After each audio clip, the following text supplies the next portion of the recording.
This man right here really ran a fade with like half the cast and still wanted more when he came back in the second movie. This man is a straight fucking menace, for real. Like seriously, I'm gonna just start off this video by saying that Cooler is him, alright? Bro really pulled up to Earth looking for the fade with Goku because Goku defeated Frieza, and he was not taking no for an answer. This man wanted to run any and all fades.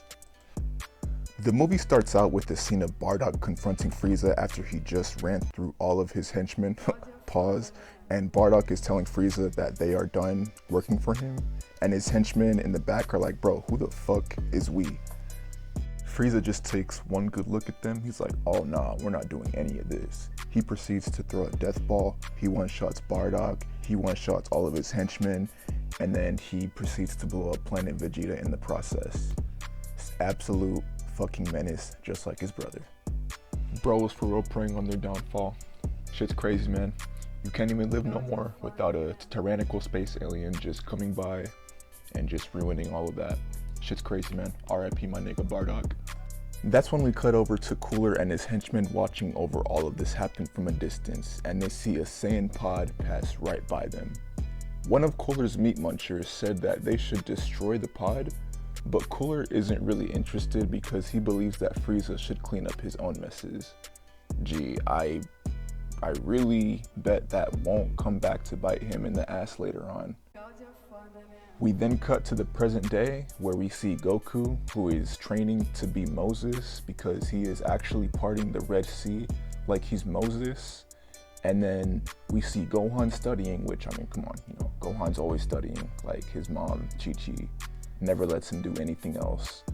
And yeah, they're pretty much doing everyday activities. That's when we cut over to Goku, who tells Gohan to hurry up with his studying. And this has Chi-Chi absolutely fucking flabbergasted. She's like, what? Goku trying to be a good husband? Huh? Since when? Like, bro, my man Goku can't even be a good father without people, you know, trying to wonder why he's being a good father. That just shows my man is deadbeat father material, for real. Well, anyway, we soon learn that it's because Goku wants to take Gohan camping. Like any good dad would, to be honest. Well, you know, except mine, because bro still hasn't even came back with the milk yet. I'm still wondering where he is. But anyways, while they're on their camping trip, they get jumped by Cooler's men, who proceed to then beat the fuck out of everybody. Then Goku shows up to save the day, and then the unthinkable happens. They proceed to jump Goku next, and this is Dragon Ball. These motherfuckers never think of jumping anybody. So that's pretty much Dragon Ball cardinal sin number one that they just broke. They try their best, but Goku still manages to bob and weave his way out of that shit like he's Muhammad Ali. Cause he's just built different. He is him for real, bro. Then after they're finished jumping Goku, or at least trying to jump Goku, this is when the man of the hour himself shows up. This is when Cooler just shows up and he demands the fade off rip. He's like, Goku, you killed my brother. I'm here to get that shit back in blood. You gotta run the fade, my nigga. At first, Goku was like, shit, alright, bet.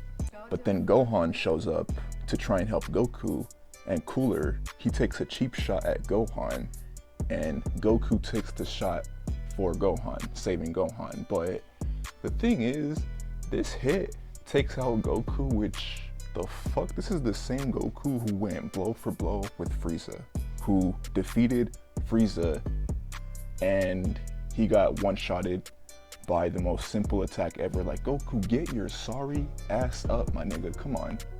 Like, Goku, that shit did not hurt that badly that you were out for like 2/3 of the movie. Like, come on, really?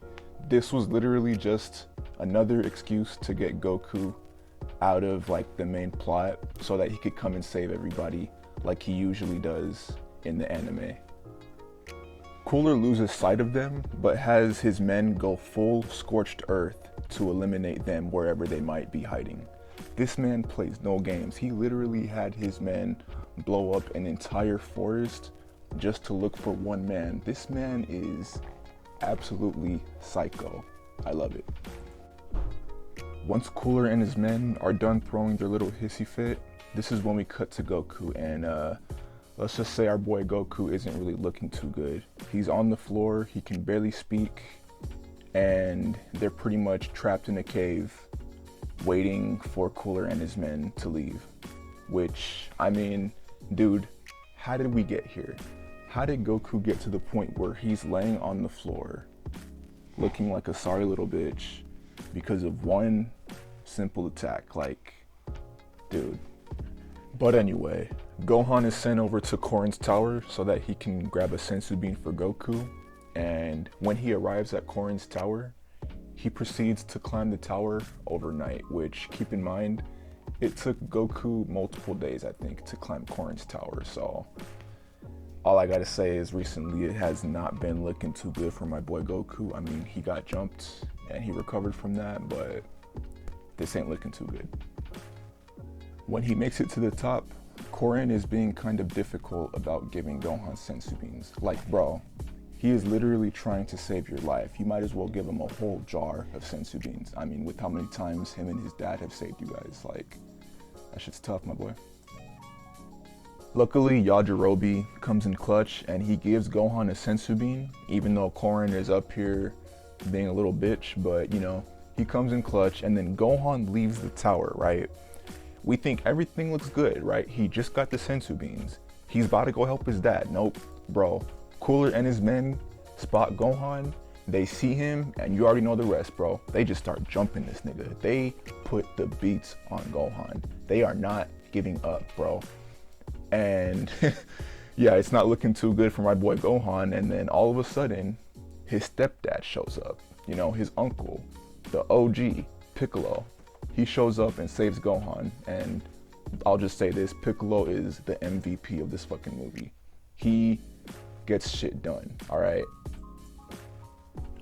While Piccolo is holding off Cooler's meat munchers, he tells Gohan to hurry up and leave so that he can go give Goku the Senzu bean. And this is where one of the best fight scenes in the movie happens. This is where we see Cooler's squadron jump Piccolo. I mean, yeah, you know, what a surprise. They're jumping niggas, right? But dude, they jump Piccolo and Piccolo was not having any of it, bro. Just like when they tried to jump Goku earlier, Piccolo, like Goku, bobs and weaves his shit out of that.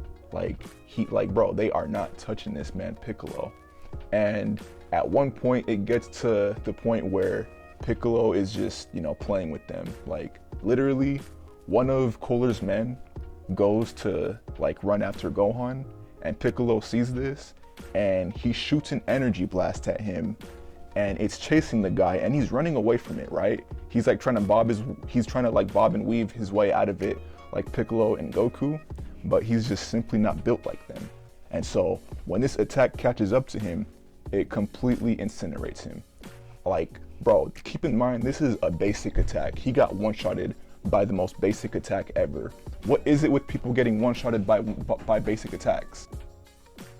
And then after this, another one of Cooler's men tries to shock Piccolo with, like, you know, electricity. And so while Piccolo is covered in electricity, he thinks that he has Piccolo caught, right?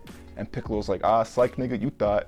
He touches him and he transmits all of the electricity over to him and it kills him instantly. What a bitch. And then after this, he chases after the blondie because apparently Piccolo likes blondes now, right? And so he chases after him, and then they have like this Star Wars-esque fight scene in the forest where like they're fighting, or at least the blondie is fighting with like this like laser he made from his hand, and like he's chopping at Piccolo trying to, you know, slice him in half. And honestly, it's just a really good fight, honestly. Like I said, this movie is goated simply for the fact that it just has some of the best fight scenes in like early Dragon Ball movies, right? From like movies 1 through like 6, this movie definitely has some of the best fight scenes out of the first 6 Dragon Ball Z movies, for sure. And this is just one example of that. But anyways, in the midst of Piccolo giving Blondie the beats, that's when Cooler shows up, and Piccolo just has that face like, boy, ain't no fucking way. He thinks it's Frieza, and he's like, yeah, I'm not Frieza, bro. And he just one-shots Piccolo. Like, bro, Piccolo did all this damage, he did all that just to get one-shotted. Like, damn. Bro, again, RIP my nigga Piccolo. This is where we cut back over to Goku, who he's still in the cave, he's fallen, and he cannot get up, bro. This man is on life alert. This man is still on the floor for whatever reason. And so Gohan comes back with the Senzu beans, right? He hands Krillin the bag so that Krillin can hand Goku a Senzu bean. And this is where the ultimate troll move happens. This is where Salza destroys the bag of Senzu beans.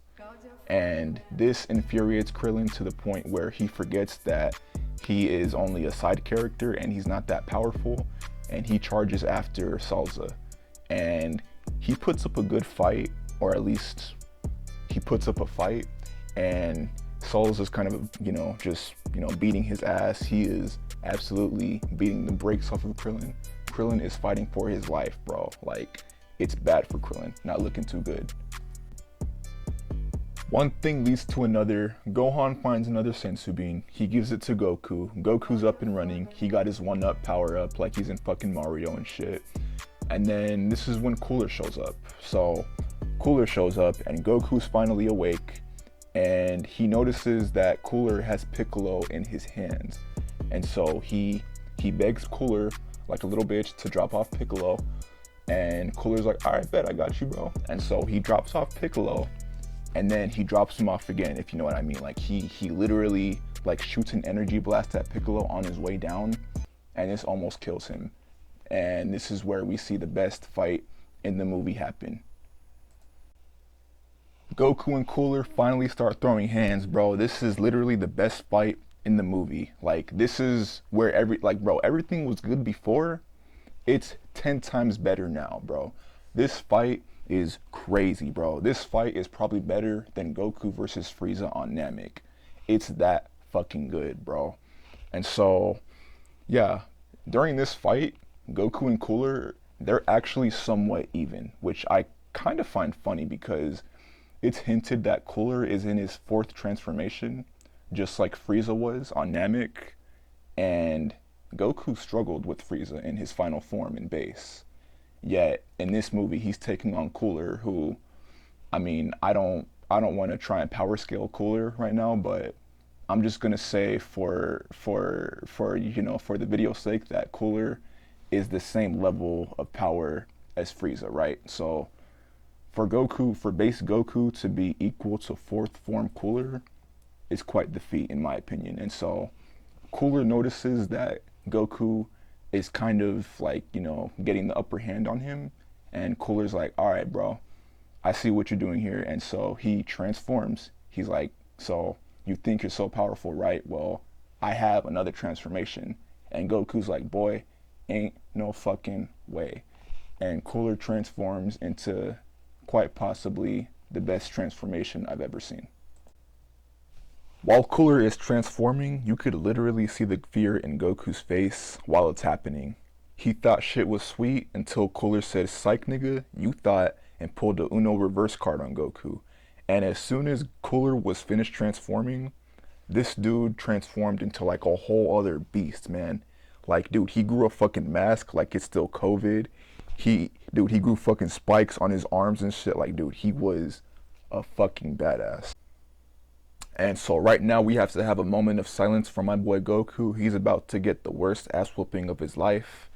And so after this, after Cooler is done transforming and putting Goku in awe, he rushes at Goku and he just starts beating the fuck out of him, bro. He is going ham, bro. Like, dude, there was really nothing Goku could do until he transformed into a Super Saiyan. Like, dude, he was just getting thrashed completely.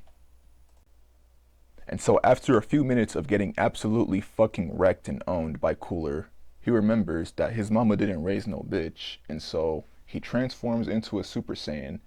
And this is honestly where Cooler, there was no winning for Cooler at this point, dude. He punched Goku, and Goku just looked at him. He's like, bro, did a fucking fly land on me or something? Like, bro, bro, I could have sworn I felt someone trying to punch my stomach, but I don't know what it is. And so after this, Cooler's like, yeah, there's not much I could do. And so He rises into the air and he launches a death ball at Goku. Goku tries his best to catch the death ball, and Cooler actually almost succeeds in killing Goku with this attack until Goku pulls an Uno reverse card on Cooler and he launches that shit right back at him. He said, "Psych nigga, you thought." And so it goes back to Cooler. Cooler was not expecting that, and he tries and catches it himself. And while he's being pushed back, he notices that there's a very, very bright light behind him. He's like, I could have sworn the sun was around here. And that light keeps getting bigger. He's like, it's getting pretty fucking hot. It gets bigger. He's like, damn, bro, that shit's getting pretty big. And he's like, oh, shit. And then he crashes into the fucking sun. And then it is GG's from there. That's the end of Cooler. Or so they thought. And that's actually the end of the movie. There really isn't much that happens after that. The only thing that happens is we cut over to Goku. He looks like he's been at the bar for too long. He's passed out on the floor. You know, he is absolutely schlumped. And we cut over to, you know, the rest of the guys. They wake up. They go over to comfort Goku. And then things look like they're looking good until Salza shows up. And then Piccolo, he says, "Psych nigga, you thought." He pulls an Uno reverse card on Salza, and he fires a Makanko Sapo at him and he kills him instantly. And then after that, the credits roll for the best Dragon Ball Z movie I've ever fucking seen. Like I said, this is quite possibly my favorite, not only Dragon Ball Z movie, but this also tops the original Dragon Ball movies as well.